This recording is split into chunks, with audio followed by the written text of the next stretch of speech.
የዘመዴ ነጭ ዋጋ የምትቀርበው መረጃ ከተነገረ በኋላ ትላንትና ዘሀበሻ ሄኖክ የኔ ወንድሜ ነው ዘሀበሻን የሚያዘጋጀው ሰው እንደተከሰስክና አሸባሪ እንደተባልክ ምናምን እንዳልክ ብሎ ሲናገር ነበረ። በእውነት አስቀድሞ ለማሸማቀቅ አስቀድሞ እንትን ለማለት ማለት ነው። ስለዚህ ወደዚህ አንተ ወደ ያስከው ነገር የሚመጡ ሰዎች እንዲመጡ እንደ ማስተማርም እንዳልከው ቋሚ መሆንን የሚያውቅ እግዚአብሔር ነውና አንተ ለክርክር ወይም ለትምህርት የሚወድ አጀንዳ ስታዘጋጅ ከቁርአኑም ከተፍሲሩም ከሐዲሳቱም ስታዘጋጅ መረጃዎቹን ለማጣራትና ፍጹም እርግጠኛ ለመሆን የምትጠቀምበት የግል አጠናንህ ወይም ስልትህ ሜቶዶሎጂ ማለት ነው።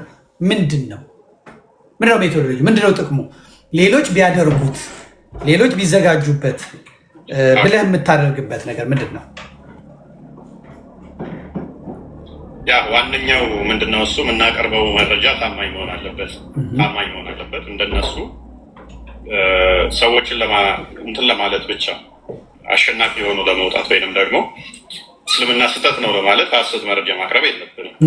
ምክንያቱም እኛ ክርስቲያን ስንሆን ከፈለገ ይምጣ ከፈለገ ይቀር እውነት ላይ መሰረት አድርገን እምነታቸው ትክክለኛ የሚለውን ይሄው እንዲህ ይላል ስህተት ነው ብለን ማሳየት ነው ያለብን።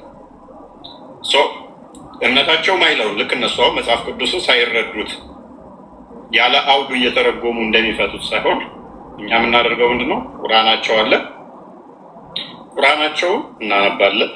ከዛ ተፍሲር አለ፣ ሐዲስ አለ። ቁርአናቸው አለ፣ ከዛ ሐዲስ አለ። በሐዲስ ምን ተብሏል? ቁርአኑ ላይ ያውቃል እንዴት ተፈቷል። ከዛ ሙፈሲሮች አሉ፣ ቁርአኑን የፈሰሩ የተረጎሙ ያብራሩ።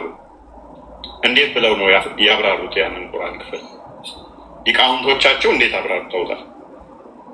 አንድ አይደለም፣ ሁለት አይደለም፣ ሶስት አይደለም፣ 4 5 እናያለን። ሙፈሲሮቻቸው ምን ብለው ነው ያብራሩት? ከዛ ደግሞ ያ ነገር አጨቃጫቂ ነገር ካለው ሙስሊሞቹ ምንድነው የሚሉት? ክርስቲያኖች ውስጥ የሚያነሱት ጥያቄ ምንድነው? የሚያጨቃጭቀውስ ምንድነው? ከዛ ሊቃውንቶቹ ደግሞ የሰጡት ምላሽ ምንድነው? እኛ የምንለው እንዲናይ አድርገው ክደውን ነው ምላሽ የሰጡት ወይስ አዎ እናንተ የምትሉት አለ ነገር ግን እንዲህ ነው ብለው? እሱ በደንብ አያለው ማለት ነው፣ ቼክ አደርጋለሁ። ስለዚህ ታማኝ መረጃ የኛ ኦዲየንስ የሚታወቀው በዚህ ነው። ኦዲየንሳችን የሚተማመንብን አይዋሽም፣ እፎይ የተጻፈው ነው የሚያነበው የሚሉ ለዛ ነው ይመጣሉ። ለሟሽተሃል ብለው ከመጡ በመረጃ እናሳያቸዋለን። አንድ አይደለም፣ ክሮስ ቼክ እናደርጋለን። ኢቭን በጣም አሻሚ ቢሆን እንኳን ያንን አሻሚ ፈተዋ አላቸው። ትልቅ የፈተዋ ዌብሳይት አላቸው። ጥያቄ የሚጠየቅበት ነው። እናየዋለን። እሱን ጥያቄ ሄዳል። ከዛ ሊቃውንቶቻቸው ያንን ነገር ምን ብለው ነው የመለሱት? ምክንያቱም የሐሰት መረጃ ከመጣ ነገ ትዋረዳለህ። በጊዜው ሰዎችን ልታታልልበት ትችላለህ፣ ነገ ግን ትዋረድበታለህ። እንደዛ እንዳይሆን በጣም ነው የምንጠነቀቀው። እኔ ብቻ ሳይሆን እስልምና ላይ የምንሰራ ልጆች በዚህ እንታወቃለን። የምናቀርበው መረጃ በተቻለ መጠን ክሮስ ቼክ አድርገን ነው። ስለዚህ ሐዲሱንም አያለውኝ እኔ ፐርሰናሊ ስለሆነ ጥያቄው ለኔ የመጣው ቁርአኑንም ሐዲሱንም ተፍሲሩንም ክሮስ ቼክ አድርጌ ከዛ በኋላ ደግሞ ፈተዎቻቸው ጥያቄና መልሶቻቸው ላይ ምን ብለው ነው የተጠየቁት፣ ምን ብለው ምን ላይ ሰጥተዋል የሚለው ነው አይቼ ነው መጣው እንጂ ዝም ብዬ ያለ መረጃ ምንም ነገር ለዛ ኦልዌይስ ምለው ያለ መረጃ እናወራም። እኛ ክርስቲያኖች ነን፣ የምናወራው በመረጃ ነው። ያም መረጃ ደግሞ እውነት ነው። ግን አብዛኛው ያላነበበው ማህበረሰብ ውሸት ሊመስለው ይችላል። የጊዜ ጉዳይ ነው። ዛሬ ላይ ውሸት ያለ ሲያነበው ሲደርስበት ያፍራል ላይ ነው ያፍርበታል። ግን እንዲያፍር አንፈልግም።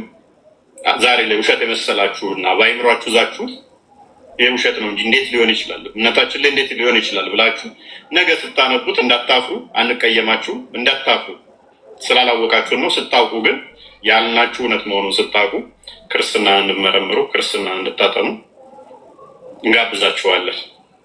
እኛ በደንብ ቼክ አድርገን ስለሆነ የምናወራው እንደሚሏችሁ ዝም ብለን ጥራዝ ነጠቅ የሆነ እውቀት ይዘን ሳይሆን በዛ ነገር ላይ ጥልቅ ምርምር አድርገን አንብበን ስለምንመጣ ምንለው ነገር ታማኝ ነው።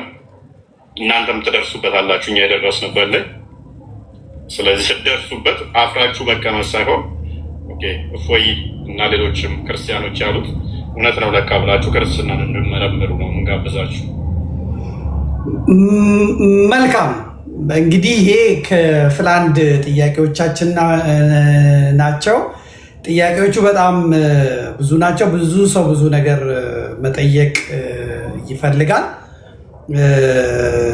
ጥያቄዎቹን ቆም አድርገን ቀጠሮ እንይዛለን ማለት ነው። ምክንያቱም የሚያልቁ አይደሉም። ግን አንዳንድ ነገሮችን ደግሞ የመጨረሻዎቹን በዚህ ውስጥ ማየት አለብን ብለን የምንነግራቸውን ነገሮች አይተን እናልፋለን። መቆጠብም ስላለብን ማለት ነው። በስካሁኑ የጥያቄና መልስ ሂደታችን እንዳያችኋቸው መልሶቹን በተብራራ መልኩ ነው ወንድማችን እያስኬደው ማለት ነው። አንድ ጥያቄ ጠይቅህና ከዛ እንዘጋዋለን። በማህበራዊ ሚዲያው ላይ በምታቀርባቸው የንጽጽር ትምህርቶች እንደምትመለከተው ከሁለቱም ወገን ከባድ ትችት ይገጥማል። ከኦርቶዶክሱም እንደገና ከኦርቶዶክሱም አልፎ ደግሞ ክርስቲያን ነን ከሚሉት የሌሎች ቅርንጫፍ ድርጅቶች እንደገና ደግሞ ከእስልምናው በራሱ ከባድ ትችቶች እና ጫናዎችን ያስከትላሉ። እያየናቸው ነው። እነዚህ ግለሰባዊ ፈተናዎች አንተ እፎይ በምን አይነት ስነ ልቦና ነው የምትቋቋማቸው? በምን አይነት ስነ ልቦና ነው የምትቋቋማቸው? እንዴት ነው የምትሻገራቸው? እንዴት ታልፈዋለህ? ወደዚህ ትግል የሚመጡ ሰዎች የአንተ መልስ አሃ ብለው ይዘውት እንዲሄዱ ያደርጋቸዋልና ምላሽ ምንድን ነው? ያ ትችቶች እንግዲህ የተለያዩ አሉ። አንዳንድ ትችቶች ራሽናል የሆኑ ትችቶች ይኖራሉ። ተገቢ የሆኑ እንደዚህ ባታደርግ፣ እንደዚህ ባይሆን፣ እንደዚህ መሆን የለበትም የሚሉ ስህተቶችን አጉልተው የሚያሳዩ ናቸው። እነኛ እንደ አቀባበል ነው። ተተቀበልካቸው ትጠቀምባቸዋለህ። ስህተቶችን የሚያሳዩ በጊዜው ዲስኮንፈርት ሊያደርጉ ይችላሉ። ትችት የመቀበል ፍላጎት ከሌለ እንደዚህ አይነት ነገር ትክክል አይደለም የሚያደረገው ምናምን ስትባል እንደ ሰውኛ አንዳንድ ሰው ስንሆን ስህተቶቻችን የሚነግረን ወይም ደግሞ እንደዚህ አድርገሃል ስንባል የሆነ እንትን የተባልን የተሸነፍን ሊመስለን ይችላል። ግን በጣም ጠቃሚ ናቸው። ከተጠቀምንባቸው እነሱ ቆም ብለን ካሰብን ኦኬ እነኚህ ስህተቶች አሉብኝ ማረም አለብኝ ብለን ካሰብንና ካረምናቸው ይጠቅሙናል ማለት ነው። ስለዚህ እንደዚህ አይነት ትችቶች እጠቀምባቸዋለሁ። ኦኬ እንደዚህ ተብያለሁ፣ ነገ ማስተካከል አለብኝ፣ ነገ እነኚህም ማረም አለብኝ ብዬ አስባለሁ። እስልምናው አንጻር ከሁለት የተለዩ ቤተ እምነቶች የሚመጡ ትችቶችን በምን አይነት ስነ ልቦና ታልፋቸዋለህ ላልከው፣ ሁለቱ የተለያዩ ናቸው። ከእስልምናው የሚመጣው ትችት ኦልሬዲ ኤክስፔክትድ ነው። ምንም እንትን የምትለው ነገር አይደለም። ትልቅ እንትን ዝግጅት ምናምን የምትለው ነገር አይደለም።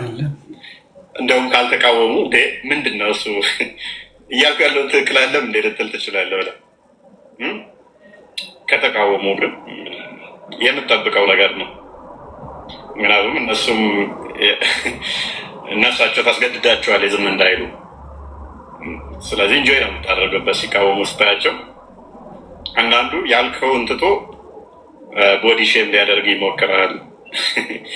ሌላ ነገር ውስጥ ይገባና ወይም በጥርስ ሙድ ይዛል፣ ወይም በአይን ሙድ ይዛል፣ ወይም በፀጉር ሙድ ይዛል፣ ወይም በአለባበስ። ይህንን ስታየው አንተ አሸናፊ ነህ። እዛ ጋር እንደ አሸናፊ ነው ራሴ የማየው። ኦኬ አሸንፌዋለሁ።